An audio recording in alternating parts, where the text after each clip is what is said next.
Os formulários são a principal forma de interação de um usuário com um site. Através dos formulários, o site pode coletar dados fornecidos pelo usuário, enviar esses dados para ser processados por um script e depois apresentar uma resposta para o usuário.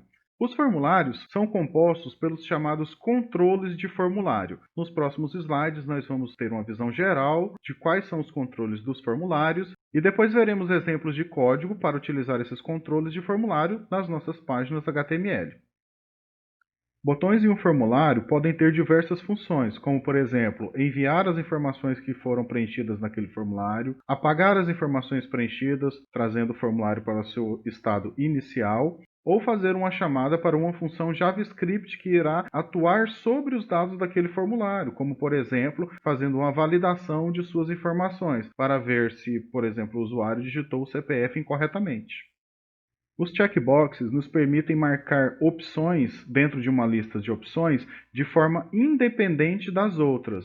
Menus nos permitem selecionar um ou mais itens dentre as opções de uma lista de itens. Os menus geralmente são apresentados de maneira fechada e têm as suas opções expandidas quando clicamos sobre eles. Os controles de formulários de entrada de texto são de dois tipos.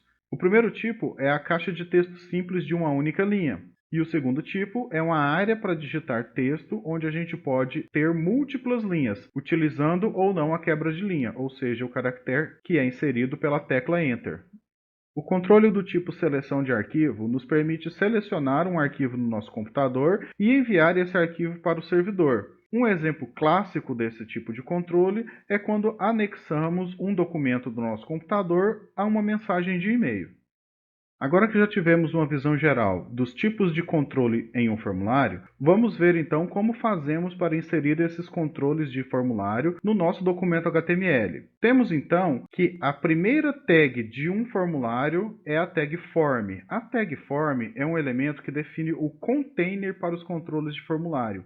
Isso é, todos os controles de formulário devem estar dentro da sua tag form. E a tag form tem dois atributos principais.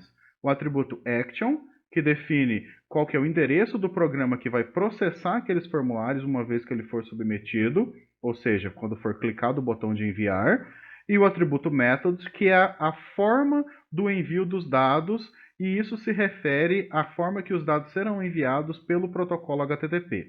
Por enquanto, ou seja, enquanto estivermos estudando a linguagem HTML, a gente não vai dar muita ênfase para esses métodos do formulário, porque por enquanto não iremos aprender a processar as informações que são submetidas por um formulário. Apenas iremos aprender como montar um formulário em HTML. Temos um exemplo de um controle de formulário e aqui dentro, ou seja, entre as tags form e /form, a gente vai colocar as demais tags que vão formar o nosso formulário, que vamos aprender nos slides seguintes. A tag input é a principal tag de um formulário. Utilizando a tag input, mudando apenas o seu valor do atributo type, podemos criar diversos tipos de controle de formulário. Por exemplo, o elemento input com o seu atributo type com valor text renderiza no navegador uma entrada de linha simples de texto. Atributo type com valor file renderiza então no navegador uma caixa de seleção para envio de arquivo do nosso computador. Temos aqui um exemplo de formulário criado quase que exclusivamente utilizando apenas a tag input. Com exceção dessa caixa de seleção, todos os demais controles desse formulário foram criados utilizando a tag input.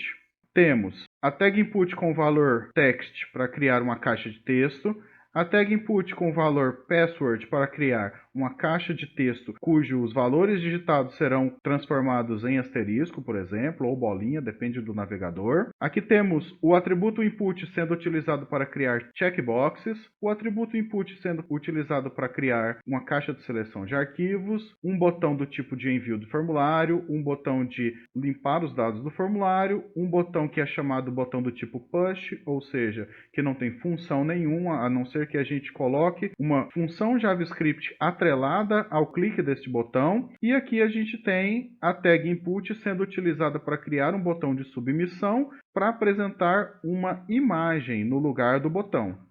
Podemos ver então que a maioria dos controles de um formulário pode ser criada apenas utilizando a tag input, modificando o valor do seu atributo type. Também podemos criar botões em um formulário utilizando a tag button. Diferentemente da tag input, a tag button exige abertura e fechamento. E com isso podemos criar então botões e dentro desses botões podemos colocar texto ou imagens para representar o botão. E da mesma forma que a tag input, com a tag button podemos criar todos os três tipos de botões: botões de submissão, botões de limpeza de dados e botões para serem associados com funções JavaScript. Temos aqui um exemplo de formulário que abriga três botões. O primeiro botão é do tipo Submit, o segundo botão é do tipo Reset e o terceiro botão é do tipo Button. Esse primeiro botão faz o envio do formulário para processamento, esse segundo botão limpa os dados desse formulário e esse terceiro botão não faz ação alguma a não ser que a gente associe ele com uma função JavaScript.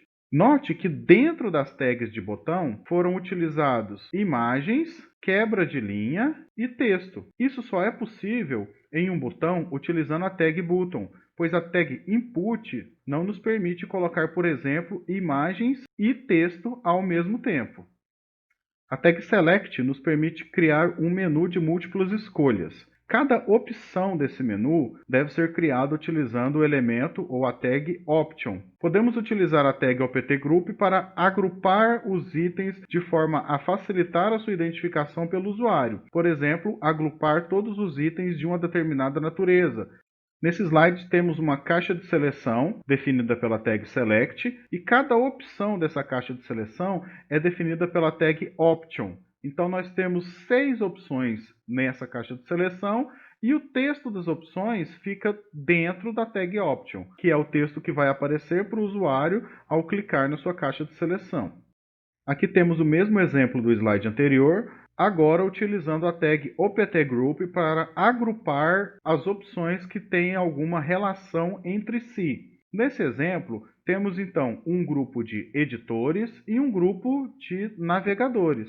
Podemos então agrupar todas as opções que fazem parte dos editores dentro do grupo de editores e todas as opções que fazem parte dos navegadores dentro do grupo de navegadores. Facilita então a localização da opção pelo usuário. Vale notar também que o texto do opt-group, ou seja, o texto que indica qual é o conteúdo daquele opt-group, não pode ser selecionado. Ou seja, não podemos clicar em editor e nem clicar em navegador, porque esses textos estão aqui apenas de forma ilustrativa. O elemento TextArea permite criar um controle de entrada de texto de múltiplas linhas. Como atributos principais, temos o atributo rows e o atributo calls. Esses dois atributos estão um pouco em desuso, porque os navegadores já possibilitam que você possa mudar o tamanho da caixa de texto apenas clicando e arrastando nessa área que fica no canto inferior direito da caixa de texto. Isso então vai sobrescrever o valor que você colocou nos atributos rows e calls. No exemplo temos então uma TextArea criada com 5 linhas e 30 colunas, que é a quantidade de linhas que nós vamos ter dentro dessa TextArea até que seja criada uma barra de rolagem.